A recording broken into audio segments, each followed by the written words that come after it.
My particular specialty is harmony and arranging and other things that go with that. So I've tried to relate the harmony examples to ways that they can improve their own compositional skills and also start to work in some arranging skills as well so that they can take their music and work with the band or work with an accompanist and find a way to have other people discover it.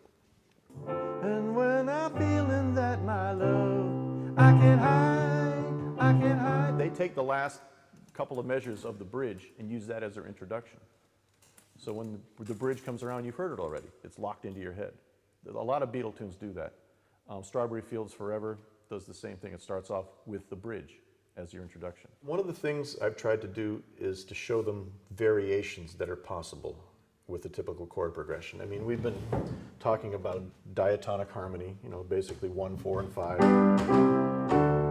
The other diatonic chords, 2 minor, 3 minor, and 6 minor. And I've tried to show them how you can make those chords sound different without changing a chord or changing a melody that you've written. Like if you want to go back and take your song and maybe improve upon it without changing anything too drastically, one of the most simple things you can do is basically do theme and variations on yourself.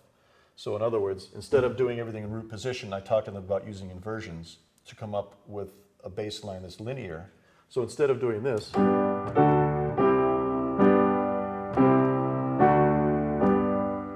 root position, I now put inversions in so the bass line now becomes this.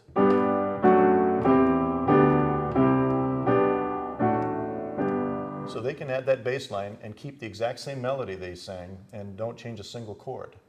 Or another thing you can also do is use a pedal point and just keep the G in the bass all the time and then have this sound.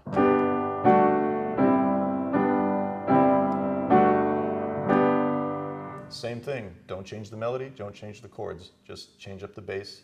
And you can take the same progression and do it 3 different ways and vary it enough that maybe you'll discover something you never would have thought of before in conventional styles of writing. Now let me ask you a question. Did you sing it along with the track in that key because that's the key of the track? Actually, the track is not the original pitch. Right. Now when you started singing a cappella, you sang it a lot lower. Yeah, I did it on purpose. That means anytime you perform it, you need to find a track that's in the key that's best for you. There's a big difference between I can sing it in this key and I should sing it in this key. Yeah. Because I noticed when you got to the very high note, here's where the microphone went. Yeah. Way out there. Protection, yeah. Yeah, those things, always sing it in the key that's best for you, not what the track is about. Yeah.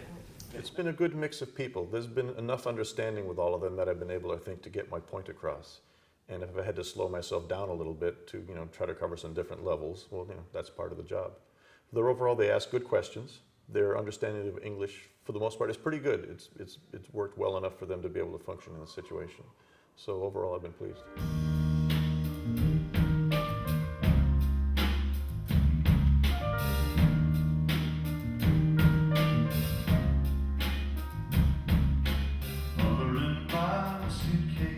I'd been hearing so much about the Valencia project ever since Larry Monroe, started working on it. So I think a lot of people at school were wondering, well, who's going to be the first teachers to get to go?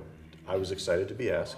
I was also excited to know that our team would be Livingston Taylor and Sally Taylor and Donna McElroy. So that really made me feel good that I knew we were going to have a great team of people coming over here. It's a rainy night in Georgia. Rainy, rainy night in Georgia. Feels like it's raining all over the world. I believe that it's raining all over the world. We'll see all of you tomorrow at our first round of classes, 10 o'clock sharp. Just go right to your classroom and we'll all be ready to go. Thanks everyone, have a good night tonight. Thank you.